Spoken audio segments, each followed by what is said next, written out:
जाता है, बहुत इंपॉर्टेंट है। ये ईएसआई एक्ट भी सन 1948 में बन गया था। एम्प्लॉय स्टेट इंश्योरेंस एक्ट, ये आज बहुत ज़्यादा इंपॉर्टेंट है। और ये कहाँ किसमें ईएसआई में कौन कौन बेनिफिशियरी हैं?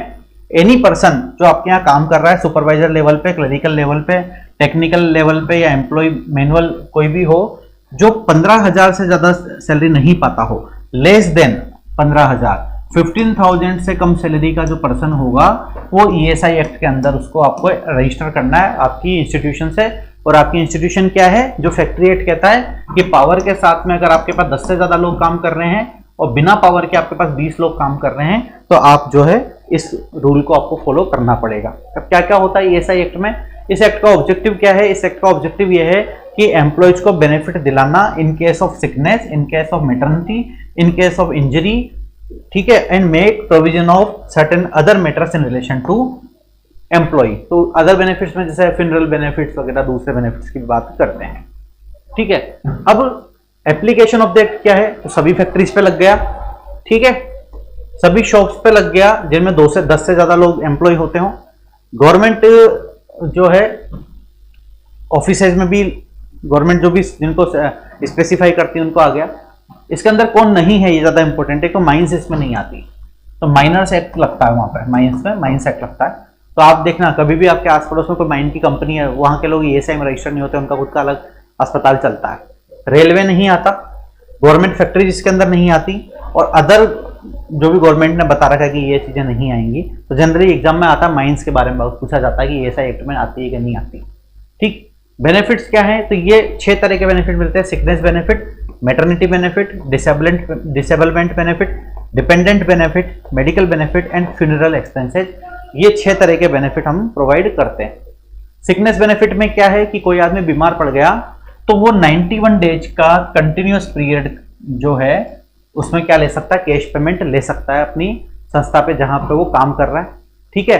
और यहां पर अब आजकल क्या कर दिया है कि अगर और कंटिन्यू बीमार पड़ गया तो अगले 365 दिन तक का उसको 50% डेली वेजेस से पैसा मिलेगा। अभी 365 की जगह और बढ़ा दिया है, इसको 2 ईयर्स कर दिया। 2 ईयर्स तक अगर कोई आदमी बीमार है तो उसको 2 ईयर्स तक उसकी हाफ सैलरी मिलेगी, ठीक है। ये आ गया, हाँ ये कर दिया ना सेकंड नंबर में। Extended sickness benefit given to maximum period of 2 year in case of long term disease. अब एम्प्लॉयर जो है इस दौरान पेशेंट पर्सन को जॉब से टर्मिनेट नहीं कर सकता। मेडिकल बेनिफिट में क्या मिलेगा? मेडिकल केयर मिलेगी, डायरेक्ट एंड डायरेक्ट पैटर्न दोनों से मिलेगी, ठीक है। और अदर फैसिलिटीज में आजकल फ्री डेंचर्स, चश्मा, हियरिंग एड्स, आर्टिफिशियल लिम्स, ये भी हमारे प्रोवाइड करेगा। अगर आर्टिफिशियल लिम्स तब प्रोवाइड करेगा आप जॉब के दौरान उसको लॉस करते हो अपने लिम्ब को। तो मैटरनिटी बेनिफिट क्या होगा कि अगर कोई वीमेन पैटर्निटी के दौरान अपनी जॉब के दौरान प्रेग्नेंट हो जाती है तो उसको कंफाइनमेंट के लिए 12 वीक की छुट्टी मिलती है और मिस कैरेज के लिए पूरे 6 वीक की छुट्टी मिलती है। और कंफाइनमेंट की वजह से अगर कोई प्रॉब्लम डिजीज अराइज हो गई तो 30 डेज की उसको एक्स्ट्रा लीव मिल जाती है। इसके बाद में डिसेबलमेंट बेनिफिट क्या होगा कि अगर कोई आदमी डिसेबल हो गया परमानेंटली तो उसको टेम्पररी डिसेबलमेंट अगर होता है तो उसको 70% तनख्वाह घर बैठे मिलेगी जब तक वो टेम्पररी डिसेबल है। अगर परमानेंट डिसेबल हो गया तो उसको लाइफ टाइम पेंशन मिलेगी, ठीक है। ये डिसेबलमेंट बेनिफिट होता है। देन डिपेंडेंट बेनिफिट क्या है? तो डिपेंडेंट बेनिफिट है अगर कोई पर्सन है और वो पर्सन ड्यूरिंग उसका ड्यूटी उसकी डेथ हो गई, अगर वो आदमी एक्सपायर हो गया तो जो नॉमिनी है वो उसको अमाउंट जो है बेनिफिट का दिया जाएगा। अब नॉमिनी में क्या होता है, कैसे दिया जाता है कि डेथ होने के बाद उस पर्सन की जो पेंशन आती उस पेंशन का 70% हम किसको देते हैं? डिपेंडेंट को देते हैं। डिपेंडेंट में कौन हो सकता है? वाइफ हो सकती है, सन हो सकता है, इन केस ऑफ अगर वो 25 साल 26 साल से छोटा है तो 26 ईयर से ऊपर है, 25 ईयर का नहीं होना चाहिए पूरा, 25 ईयर से अगर छोटा है सन तो ही उसको मिलेगा पेंशन। 25 के ऊपर का अगर है तो फिर उसको भैया खुद कमाओ खुद खाओ। लड़की का क्या सीन है? फीमेल है, फीमेल चाइल्ड है, डॉटर है, तो डॉटर है तो 25 से छोटी है अगर तो उसको फादर की या मदर की जो भी जॉब में थी उसकी पेंशन मिल जाएगी। अगर वो फीमेल शादी कर लेती है, दूसरे घर चली जाती है तो उसको उसके फादर की पेंशन नहीं मिलेगी, ठीक है। ये इसके कुछ रूल्स हैं, पढ़ लेना, बाकी मैंने जो इसका सार यही है। फ्यूनरल बेनिफिट क्या है? अगर एम्प्लॉई डेथ हो गई एट ड्यूटी के दौरान तो 10,000 रुपये उसको फ्यूनरल बेनिफिट दिया जाता है, जो 10,000 रुपये उसके फ्यूनरल में खर्च किया जाता है, ठीक है। और किसको दिया जाएगा? Eldest serving member of the family को।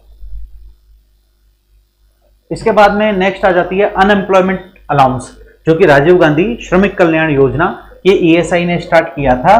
किसको स्टार्ट किया था? 1 अप्रैल 2005 में। इसके अंदर क्या किया था कि अगर कोई पर्सन जो है जॉब छूट जाती है, कंपनी बंद हो गई, सपोज जिस फैक्ट्री में काम कर रहे हो फैक्ट्री बंद हो गई, तो वो अनएम्प्लॉयड हो गया। तो अनएम्प्लॉयड हो गया तो उसको क्या किया जाएगा कि उसको मैक्सिमम 12 महीने तक का समय दिया जाता है कि इस 12 मंथ में वो अपनी दूसरी जॉब ढूंढ ले, और उस 12 मंथ तक उसको उसकी तनख्वाह का 50% दिया जाता है।